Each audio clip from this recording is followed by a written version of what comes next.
শ্বশুর বাড়ির এলাকা, সেই হিসাবে একটু আসছি, নাহলে তো ওইটার আশা হইতো না। আর আকরাম ভাই জোর করে দিয়েছে। আকরাম ভাই হচ্ছে আমার সাংস্কৃতিক সংগঠনের কর্মী, অনেক আগের, প্রায় 10 বছর আগে। আমি তো এই মাঠে তো প্রায় 14-15 বছর ধরে, নাকি বলেন, প্রায় 14-15 বছর। শেষ পর্যন্ত আমাদের জনপ্রিয় জুবায়ের আহমদ তাসিফ নতুন বইয়ের আবদার না ফেলতে পেরে শ্বশুরবাড়ি এলাকায় মাহফিল নিলেন এবং এই প্রথম শ্বশুরবাড়ি এলাকায় মাহফিল করলেন। খুবই ইন্টারেস্টিং একটি ভিডিও এবং আপনার জীবনের শ্রেষ্ঠ একটি ভিডিও হবে ইনশাআল্লাহ। আবার অনেকে জানতে চেয়েছেন জুবায়ের আহমদ তাসিফের শ্বশুরবাড়িটা কোথায়। এই মাহফিলের মাধ্যমে আপনি বিস্তারিত সমস্ত বিষয় জানতে পারবেন। তো চলুন আগে মাহফিলটা দেখে আসি। নতুন জায়গায় নতুন অভিজ্ঞতা নিয়ে মাহফিল করতে আসলেন জুবায়ের আহমদ তাসিফ। আর আলহামদুলিল্লাহ, আল্লাহ যেন এই কোরআনের পথে আমাকে সারা জীবনই রাখে, বলেন আমিন। আকরাম ভাই বলছে গজল গাইতে হবে, শুনবেন? আবার আজানও নাকি দিতে হইব, ওইটাও দিব। আপনারা কোনটা শুনবেন? একটাই, ঠিক আছে ইনশাআল্লাহ। হ্যাঁ, এত কইলে তো টাকাও দিতে হইব, বেশি করে টাকা বাইর করেন ইনশাআল্লাহ। আমরা আমাদের ভালোবাসা আল্লাহর জন্য, তাহলে না, এটা না হলে আর কিসের জন্য আমাকে দাওয়াত করবে বলেন? ঠিক না বেঠি? আল্লাহ আমাদের এই ভালোবাসার জন্য কিয়ামতের ময়দানেও যেন একসাথে জান্নাতে যেতে পারি, বলেন আমিন। ও মদিনার মাটি রে, সকল সুখ বুঝি তোর কপালে। ও মদিনা রে,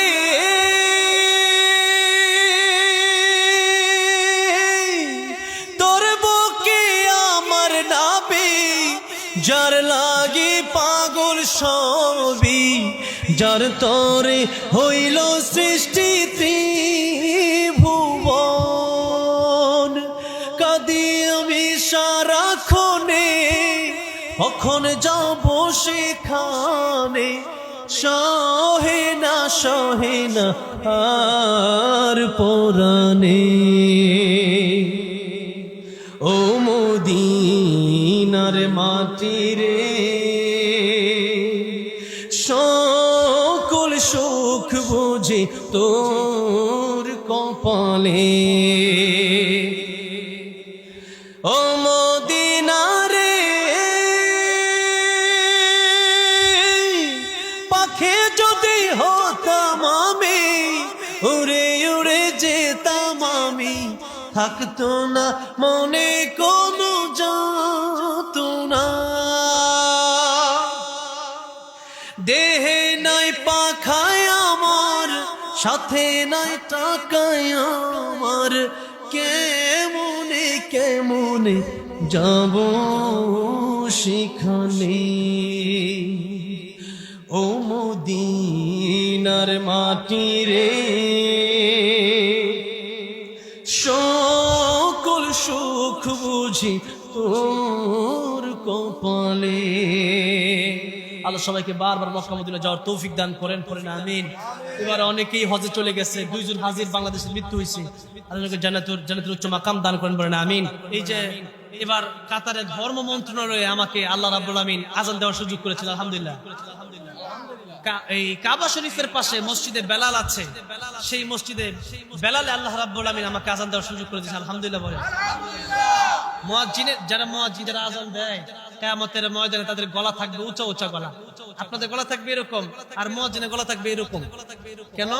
আল্লাহ রাব্বুল আমিন দেখাবেন যারা আমার নামের, আমার ধ্বনি দিত, মানুষকে কল্যাণের পথে, নামাজের পথে ডাকতো, আজান দিত, এই জন্য স্পেশাল একটা, আমি আল্লাহ স্পেশাল একটা তাদেরকে মর্যাদা দিলাম কিয়ামতের ময়দানে, যার কারণে মুয়াজ্জিনদের গলা থাকবে উঁচা। সেই জন্য আমরা অনেকে মনে করি যে এলাকার মুয়াজ্জিন এর কি হবে, ইমাম সাহেব কি হবে, কিন্তু তাদের মর্যাদা আল্লাহর কাছে সবচেয়ে বেশি।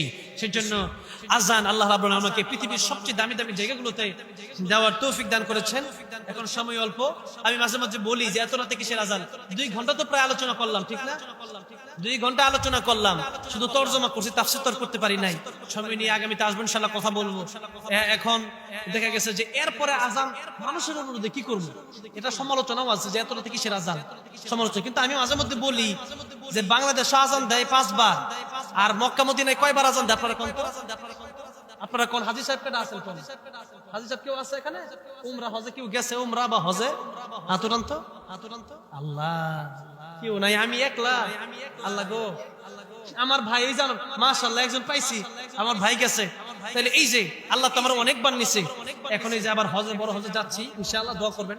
তো এখন দেখা গেছে আজান মক্কা মদিনায় 6 বার হয়, তার মানে তাহাজ্জুদের এক ওয়াক্ত আজান হয়। তাহাজ্জুদের কি আজান হয়। আমাদের মানুষ ফজরের সময় উঠে না, তাহাজ্জুদ দেখে লাভ আছে না। ওই মুয়াজ্জিনকে কোন কাম করে আল্লাহ জানে। চাকরি থাকবো না, ঠিক থাকবো না চাকরি, এই জন্য বাংলাদেশে দেয় না। কিন্তু মক্কা মদিনায় 6 ওয়াক্তে আজান দেওয়া হয়, তাহাজ্জুদ আজান দেওয়া হয়, তাহাজ্জুদ শেষে আবার ফজরের আজান দেওয়া হয়, কয়েক মিনিট পরেই জামাত শুরু হয়ে যায়। তাহলে আজকে বাংলাদেশে তাহাজ্জুদের আজান দিয়ে দিই, কি বলেন?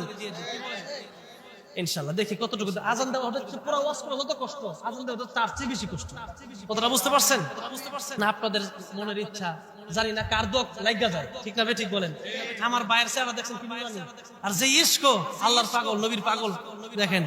এখন ভাই বলছে এখন না দিলে কোন বদদোয়া দিয়ে দেয়, আবার এজন্য দোয়া করলে তো কাজে লাগবে, ঠিক না? ঠিক দোয়ার জন্য যেহেতু আসছি দিয়ে দিই, দিমু শর্ত আছে। আল্লাহু আকবার জোরে বলতে হবে, বলবেন? প্রতি লাইন শেষ হবে আর আল্লাহু আকবার বলতে হবে জোরে। তার মানে আমাকে একটু হেল্প করলেন, সহযোগিতা করলেন, তাইলে দিতে পারবো। দেখি তো কেমনে বলবেন আল্লাহু আকবার, বলেন তো একটু। এই আওয়াজ হবে না, ভাই বলছে ইমানদারের আওয়াজে সিংহের মতো গর্জন দিয়ে আল্লাহু আকবার দিবেন তো আওয়াজ এমনি। আল্লাহু আকবার, আল্লাহু আকবার,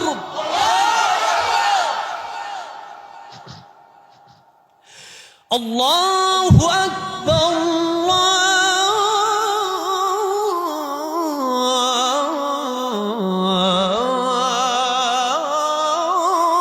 আল্লাহু আকবার।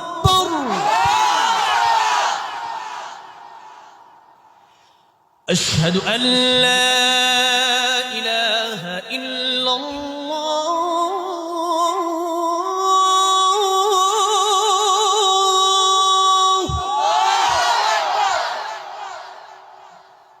أشهد أن لا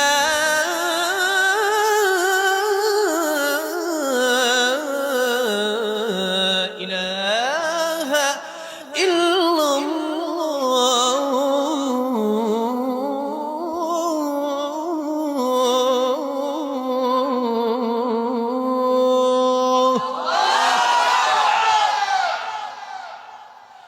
أشهد أن محمدا رسول الله،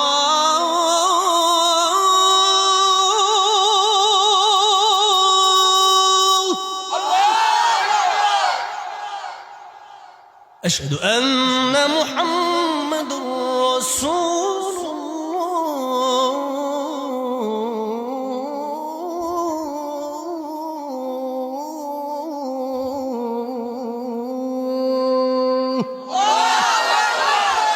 আজকে এই পর্যন্তই। আল্লাহ রাব্বুল আমিন প্রত্যেককে 5 ওয়াক্ত নামাজি বানায় দেন, পড়ে না আমিন। যাই হোক দর্শক মন্ডলী, ইন্টারেস্টিং ভিডিওটি আপনারা দেখতে পারলেন। নতুন জায়গায় নতুন অভিজ্ঞতা, অর্থাৎ মাহফিল করেছে সারা বাংলাদেশের সব জায়গায়, কিন্তু আজকের মাহফিলটা একটু ব্যতিক্রম ছিল, কারণ নতুন বইয়ের আবদার নিয়ে শ্বশুরবাড়ি এলাকায় মাহফিল। যাই হোক, ভিডিওটি কেমন লেগেছে কমেন্ট করে জানাবেন, ভালো লাগলে লাইক এবং শেয়ার করবেন। তো সম্পূর্ণ ভিডিওটি কন্টিনিউ করার জন্য আপনাকে অসংখ্য ধন্যবাদ। তো সবাই ভালো থাকবেন, সুস্থ থাকবেন। আসসালামু আলাইকুম ওয়া রাহমাতুল্লাহি ওয়া বারাকাতুহু।